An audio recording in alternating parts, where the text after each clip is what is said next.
Halo semua, dalam video kali ini saya akan membahas tentang 10 kesalahan dalam berbahasa Indonesia. Di sini saya memenuhi tugas kajian bahasa Indonesia SD 1. Terlebih dahulu perkenalkan, nama saya Rita Fitriani dengan NPM 3062056231 dari kelas 12. Contoh yang pertama ada kata merubah. Seharusnya ditulis dan diucapkan mengubah, karena asal katanya ubah bukan rubah. Ditambah imbuhan me dengan variasi bentuk morfem meng. Yang kedua ada pemukiman. Media cetak dan media elektronik sering menggunakan kata pemukiman untuk suatu rumah atau daerah atau tempat. Padahal pemukiman asal katanya mukim, berarti penduduk tetap, tempat tinggal atau kawasan. KBBI 4 tahun 2008. Pemukiman adalah proses, cara atau perbuatan memukimkan. Sementara pemukiman ialah daerah tempat bermukim, perihal bermukim. Yang ketiga ada kronologis. Kronologis merupakan kata sifat, tetapi kalau ingin bercerita sesuatu tentang suatu rangkaian kejadian, cukup dengan kata kronologi. Yang keempat ada kata olahraga atau olahraga yang diberi spasi. Bentuk kesalahan lainnya yang beredar di masyarakat adalah penulisan olahraga, sebab banyak yang menulisnya sebagai olahraga yang diberi spasi. Padahal antara kata olah dan raga seharusnya tidak ada spasi. Yang kelima ada kata pecinta dan bukan pecinta. Orang yang bercinta lazim kita kenal sebagai pecinta. Tapi tunggu dulu, mari kita cek. Ternyata di dalam Kamus Besar Bahasa Indonesia edisi keempat menyatakan pencinta sebagai bentuk yang benar. Nah, kenapa bisa begitu?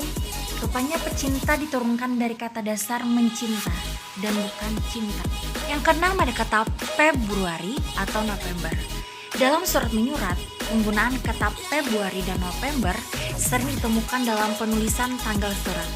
Padahal sesuai dengan KBBI keempat tahun 2008 yang benar ialah Februari menggunakan F bendera dan November menggunakan V dan bukan menggunakan P.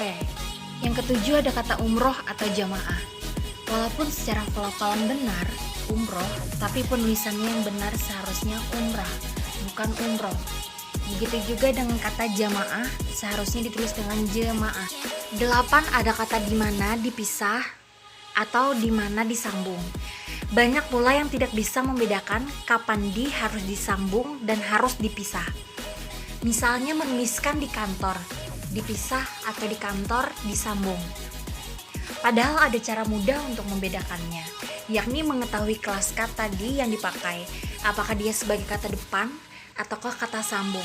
Misalnya di sebagai kata depan yang menunjukkan tempat, maka penggunaannya dipisah. Sementara jika di sebagai kata sambung atau imbuhan seperti pada kata dimakan, maka penggunaannya harus dilekatkan pada kata dasarnya. 9. Haru biru yang salah kaprah.